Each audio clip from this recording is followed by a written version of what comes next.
Merci Madame la Présidente. Madame la Ministre, ma question porte sur le développement et le déploiement du photovoltaïque. Je ne vais pas rappeler les engagements qu'ont rappelé mes collègues. J'ajoute que le photovoltaïque est une énergie renouvelable qui fait plutôt consensus, contrairement à certaines autres. Et il y a quelques mois, quand nous sommes encore dans le cadre du plan de relance, dans les réunions en préfecture, il était indiqué au monde économique, agricole, aux collectivités, investissez dans les énergies renouvelables, investissez dans le photovoltaïque. Et il y en a pas mal, des agriculteurs, des entreprises et des particuliers qui montent des dossiers pour installer du photovoltaïque.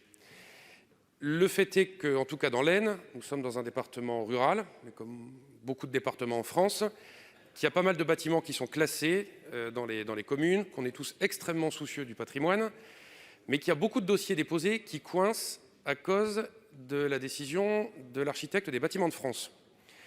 Et c'est assez répétitif et c'est assez contradictoire avec les propos que nous avons, je le répète, dans les réunions en préfecture. Ce qu'il serait bien, Madame la Ministre, c'est que le message passe, ou peut-être même qu'il y ait une charte au niveau national, ou alors déclinée dans les départements, qui permette aux porteurs de projets de savoir vers quoi il faut se diriger pour que le projet soit accepté. Parce que, un, c'est de la création d'énergie renouvelable, mais deux, ce sont des travaux et c'est le monde économique aussi qui peut travailler. Merci de votre réponse. Madame la Ministre, pour la réponse.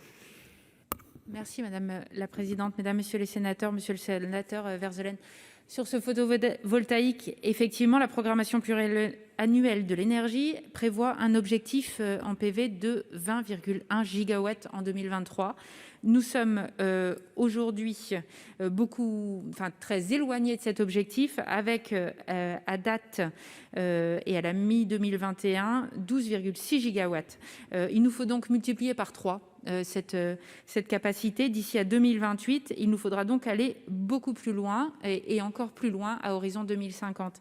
Alors cette ambition et ce développement des projets, il s'exerce effectivement en priorité sur les bâtiments, mais également avec des projets au sol, avec ce souci, vous l'avez mentionné, de l'intégration paysagère, et qui, en termes d'acceptabilité, de même évidemment que l'absence d'impacts environnementaux, sont des critères aujourd'hui à respecter, et qui nécessitent une grande concertation localement sur ces projets qui, dans le mix énergétique, font consensus, mais qui doivent effectivement également trouver leur place en harmonie avec les paysages et les impacts environnementaux. Sur le photovoltaïque au sol, les appels d'offres prévoient des bonus sur les projets notamment de terrains dégradés, puisque nous trouvons là une réponse idéale à ces espaces. Et nous avons également le souci évidemment d'encadrer pour préserver les terrains agricoles, naturels et forestiers, puisque ces travers ne sont évidemment pas souhaitables. Alors avec le ministère de la Culture, nous essayons de concilier ces objectifs de préservation du patrimoine et des paysages. Vous le savez, les conseils et l'expertise technique des ABF sont précieux pour la protection et la mise en œuvre de ce patrimoine architectural dont nous sommes également très fiers.